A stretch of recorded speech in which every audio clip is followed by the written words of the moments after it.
In the morning, Old Bear gave them enough supplies to get them on the journey, and they set out.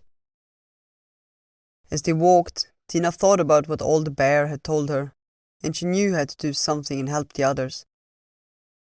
She didn't know how yet, and she didn't know what it meant to overthrow the queen and her magic. But she decided that she would do something. She'd be like a lynx. She'd be strong. And they walked for many days, sleeping in empty tree trunks and nesting in the crowns of the giant oaks that lined the way. And as they went on, it got colder and colder, until one day Lynx said, "We're almost there." And fate took them to the palace wall, and they began to climb it. Tina didn't see any guards, but Lynx had told them that the queen didn't need any. No one dared to disturb her. When they came up to the railing, Lynx led them to a hole in the palace wall that seemed to be a deserted tunnel. And Tina hesitated for a moment, but when both Ratatosk and Lynx crawled in, she followed. It was cold and eerily quiet, and she had to tell herself to be strong as Lynx, be brave like Lynx. And after some time, Tina heard Ratatosk whisper, "I see a light! We're almost there!" Lynx looked ahead with gritted teeth and set face. "Good. Let's go." They crawled through the tunnel to the end and came out into a corridor. "I know where we are," Lynx whispered. "Come, follow me." And Faye began to run, stopping every other meter to make sure no one was around. And as they turned the corner, Faye halted and pointed to a door on the other side of the corridor. "That's her room." Faye turned to Tina, looked her in the eyes and said, Remember what you promised me." And Tina nodded. She would do anything for Lynx if Faye could help her. Lynx cast one last look at her, then whispered, "Let's go." And Faye began to walk towards the door, and as Faye came closer, it opened by itself, as if by magic. "Lynx!" Ratatosk whispered, but Lynx just kept walking, and both Tina and Ratatosk followed, not knowing what else to do. They walked through the door and came into a big hall with tall windows full of ice and white drapery coming down from the ceiling. And in the middle of the room stood the queen, smiling at them. "So you came, Lynx, and you brought her, just as you were ordered to do." Ratatosk and Tina looked at Lynx, but Faye ignored them, and the queen turned to Ratatosk. "And you brought your friend with you too. How nice of you. I didn't ask that of you, but I'm sure I will find a way to use her. I just need to make her quiet first." "Lynx!" Ratatosk started to back away, but the queen made a gesture with her hand and Ratatosk froze on the spot, unable to move anything else than her eyes. Tina watched it happening with fear. What's happening? Did Lynx betray them? She wanted to say something, but Lynx turned to her with cold eyes. "Now, I call on your promise. Overthrow her!" Tina stared at Lynx, and then at the queen, and back at Lynx. She had to do something, but what? She didn't understand what Lynx meant. She took a couple of steps towards the queen, but the queen just laughed. "So this was your plan, Lynx? Very clever. Very clever indeed. But tell me, why would a promise to you force her magic out?" Lynx looked around, unsure now. It hadn't worked as Faye thought it would. And then, with one last effort, Faye pulled the knife from Fair belt and ran towards the queen. "Run!" Faye cried at Tina, but the queen just rose her hand and pointed at Lynx. "Lynx, Lynx." Do you really think I'll let you escape without taking your name? Lynx froze, but before Tina could see what happened next, she felt Ratatosk whisk past her. The squirrel jumped up on the queen and scratched and bit her face. The queen's spell must have lost its power when she concentrated on Lynx, Tina thought. The queen stumbled around as she tried to get Ratatosk off her.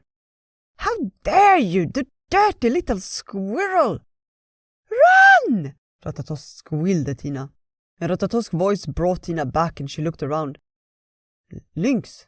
Where is Lynx? Where had Faye gone? And then she saw that on the ground where Lynx had stood was now a cat. A bit wobbly. Tina didn't think, just grabbed it, and with one last look at Ratatosk, she ran from the hall. And she came out to the corridor, and all around them were screams and animal noises and beings running through the palace. Tina had never seen so many animals, but none of them seemed to notice her. They must have been set free when the queen concentrated on Lynx, just like Ratatosk, Tina thought. She ran down the corridor with Lynx the cat in her arms, when she suddenly heard the howling of wolves in the distance. She froze. The queen must have called on them. But then something bumped into her from behind and she stumbled, almost dropping Lynx. But she came back to her senses and began running down the corridor again. And she sprinted past doors and parallel corridors, not knowing where to go or how to escape. And it felt like the wolves were getting closer, and she imagined them running behind her, almost catching up with them.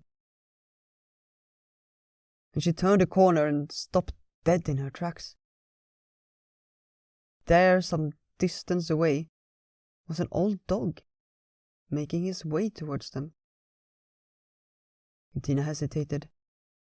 It wasn't the wolf, she could see that, but she wasn't sure if he was friendly. As it came closer, she could see it was limping and badly ragged. Maybe it was okay. She stayed put, as it came up to them and spoke. Follow me. I'll show you the way out. Tina hesitated, but there was something about the dog that made her trust it. She looked back one last time at the corridor, and then turned to follow the dog. And he led them away from the sound and the noise of the running animals, and soon even the howling of the wolves faded away. As they came to a small gate by the end of a corridor, he turned to them and said, Behind this gate is the forest. You will be safe there. But what about my friend Ratatosk? I can't leave her.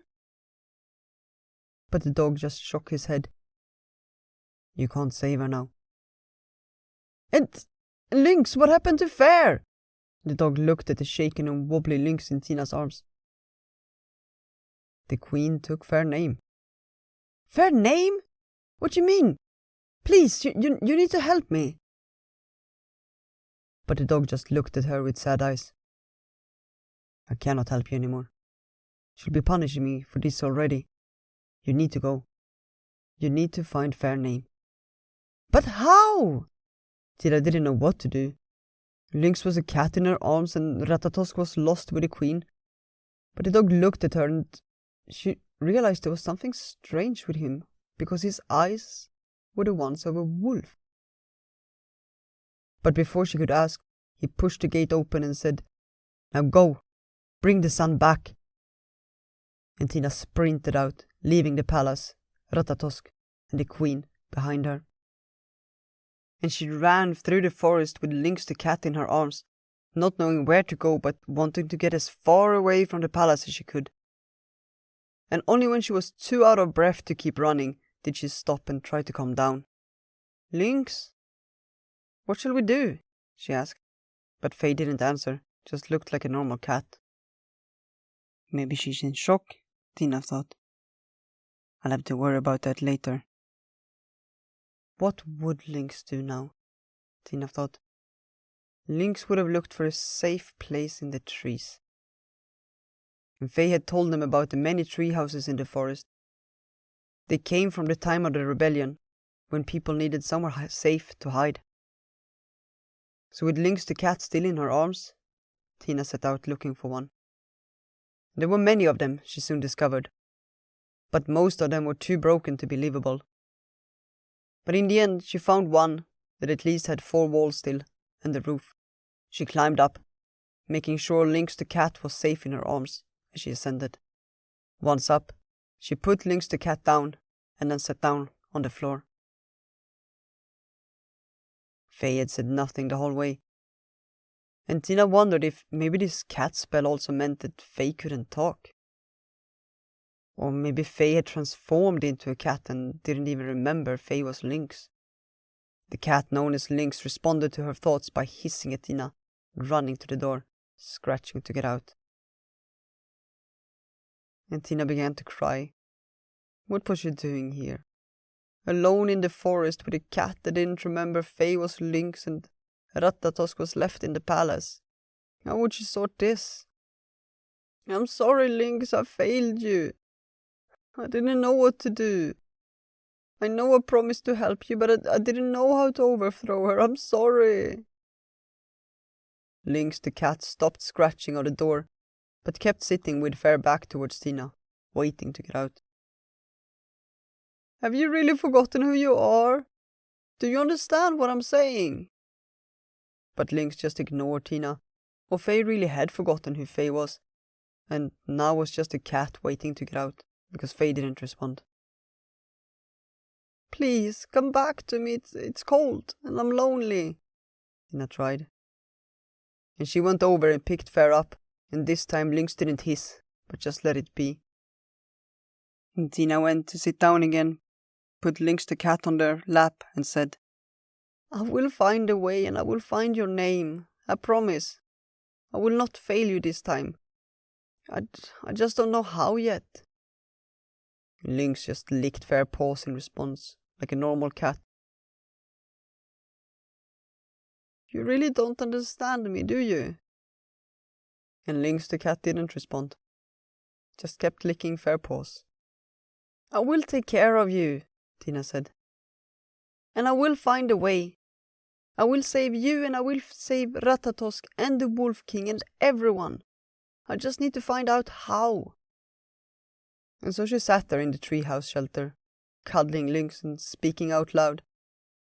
But whether to Lynx or herself, she didn't really know. Lynx, what would you have done in my place? You're so strong, I admire you. What would you have done now? How can I find your name? I don't know anyone to ask here for it.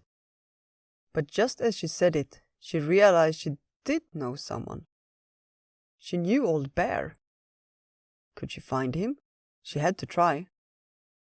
So she said to Lynx that tomorrow we'll find Old Bear. He's old and he has many stories. He must know what to do. And she lay down, and it was lonely to just have Lynx's cat there. But in the end, she did fall asleep.